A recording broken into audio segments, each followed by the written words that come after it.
मैं आपका साथ देने आया।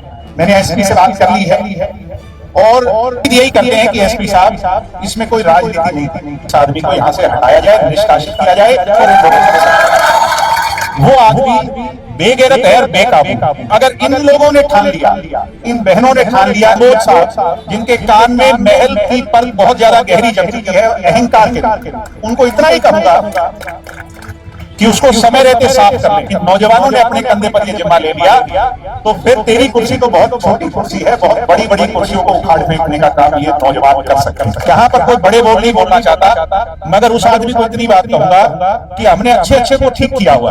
बार अंतिम दिन पे ये कह के आया था, मैं हार्ट का पेशेंट हूं, मेरे से आराम से बात। तपती गर्मी में बैठे हैं। मैं सबसे पहले आप सब लोगों को, मेरी बहनों को, मेरे भाइयों को और हमारा साथ दे रहे तमाम लोगों को दिल की गहराई से धन्यवाद देता हूं। और आपके संघर्ष को करने बहुत से लोग आए होंगे, मैं आपका साथ देने आया। मैंने एसपी से बात कर ली है और एसपी साहब ने मुझे इस बात का आश्वासन दिया है कि निसंकोच भाव से आप ये छात्रों को मेरी तरफ से कह दो कि इसका टेलीफोन किया। और भाई उम्मीद यही करते हैं कि एसपी साहब इसमें कोई राजनीति नहीं करते। नंबर 2, आप मांग कर रहे हो हमारे वीसी जो यहाँ के हैं उनको हटाने की, प्रोफेसर को हटाने की, उन्हें टर्मिनेट करने की। ये ना तो एसपी के हाथ में ना डीसी के हाथ में, ये सरकार के हाथ में भी नहीं। ये अगर किसी के हाथ में है तो वो है गवर्नर के हाथ में, महामहिम के हाथ में। आप इस बात से सहमत हो कि नहीं सर? मैं आज ही गवर्नर साहब से मेरे और आपकी तरफ से टाइम मांगता हूं। मुझे उम्मीद है गवर्नर साहब से हमें समय पर समय मिल जाएगा। 1 दिन में मिल जाए, 2 दिन में मिल जाए। आप अपनी यहां पर 10, 15, 20 लोगों की जो भी कमेटी बनाए, गर्ल्स एंड बॉयज दोनों की मिला करके, मैं आपके साथ गवर्नर साहब के पास चलूंगा और मजबूती से अपने पक्ष को रखेंगे कि इस आदमी को यहां से हटाया जाए, निष्कासित किया जाए और इन लोगों को। इसके साथ साथ जी बातें यहां पर इन मंचों पर आकर राजनीति की करना बहुत आसान है, मगर यहां पर अगर राजनीतिक बात होगी तो यह दिशाहीन हो जाएगा। इसलिए मुद्दे की बात होनी चाहिए कि नहीं?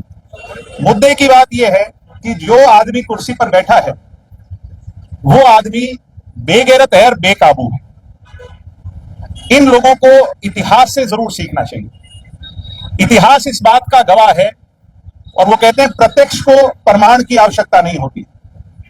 पटना के एक यूनिवर्सिटी के अंदर से निकला एक आंदोलन इस देश की व्यवस्था परिवर्तन की ओर चला गया और बड़े बड़े तंबू खड़ गए। मैं अंदर बैठे कंबोज साहब जिनके कान में महल की परत बहुत ज्यादा गहरी जम चुकी है अहंकार के रूप में, उनको इतना ही कहूंगा कि उसको समय रहते साफ कर लें। नहीं तो अगर इन लोगों ने ठान लिया, इन बहनों ने ठान लिया, इन नौजवानों ने अपने कंधे पर यह जिम्मा ले लिया तो फिर तेरी कुर्सी तो बहुत छोटी कुर्सी है, बहुत बड़ी बड़ी कुर्सियों को उखाड़ फेंकने का काम ये नौजवान कर सकते हैं। यहां पर एक सीएसओ है, चीफ सिक्योरिटी ऑफिसर, है कि नहीं है? क्या नाम है? सुखबीर। मैंने ये सुना है अभी आते आते अपने साथियों से कि उस व्यक्ति ने बहुत ज्यादा गुंडागर्दी मचाई हुई है और हर आदमी को वो परेशान करता है, जाति पाति का नाम लेकर के आप लोगों को प्रताड़ित करता है। मैं यहां पर कोई बड़े बोल नहीं बोलना चाहता, मगर उस आदमी को इतनी बात कहूंगा कि हमने अच्छे अच्छे को ठीक किया हुआ है। एक इनका टंकेश्वर कुमार हुआ करता था वीसी जीजेयू के अंदर, याद है कि नहीं? तुम्हारे में से बहुत कम जानना, ये जो आरएसएस वाले टाइप ऑफ किस्म के लोग हैं ये जरूर जानते हैं। उनसे ये जरूर पूछ लेना कि उसके दिमाग में भी इतना ही बड़ा फतूर था और वो कहता था मैं दफ्तर से बाहर नहीं आऊंगा। उसी का चेला है, कोई बात, ये भूल गया होगा। मैं आपको याद कराना चाहता हूं कि टंकेश्वर कुमार से एक बार जरूर पूछ लेना, जो ये कहता था कि मैं अपने कमरे से बाहर नहीं निकलूंगा, ये स्टूडेंट अगर गिड़गिड़ाते हैं तो गिड़गिड़ाते रहने दो। वो टंकेश्वर कुमार अंतिम दिन पे ये कह के आया था, मैं हार्ट का पेशेंट हूं, मेरे से आराम से बात करना। सम्मानित साथियों,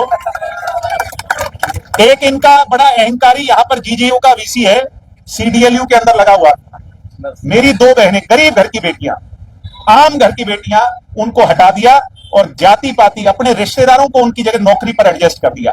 हाई कोर्ट तक उन लोगों की लड़ाई लड़ी, रीइंस्टेट हुए और वो वीसी नेम हुआ। सरकार को तीसरे दिन उस वीसी को हटाना पड़ा था कि नहीं पड़ा था। इसलिए मैं ये कहना चाहता हूं कि हमें मजबूर मत करो, हमें विवश मत करो, हमें उस सीमा को लांघने का अवसर मत दो और उससे पहले अपनी गलतियों को सुधार लो, अन्यथा बहुत बड़ा खामियाजा भविष्य के अंदर भुगतना पड़ेगा। यही कहने के लिए आप लोगों के बीच में मैं आज आया था और मुझे उम्मीद है कि भविष्य के अंदर आप इस लड़ाई को अपने अंतिम अंजाम तक पहुंचाओगे कि नहीं पहुंचाओगे। इसका एक ही रिजल्ट होना चाहिए, इसका एक ही रिजल्ट होना चाहिए। इसमें किसी राजनीतिक दल की कोई जीत नहीं, इसमें सिर्फ और सिर्फ स्टूडेंट्स की जीत होनी चाहिए, आपकी जीत होनी चाहिए, आपके मुद्दे की जीत होनी चाहिए। यही कहने के लिए मैं आया था।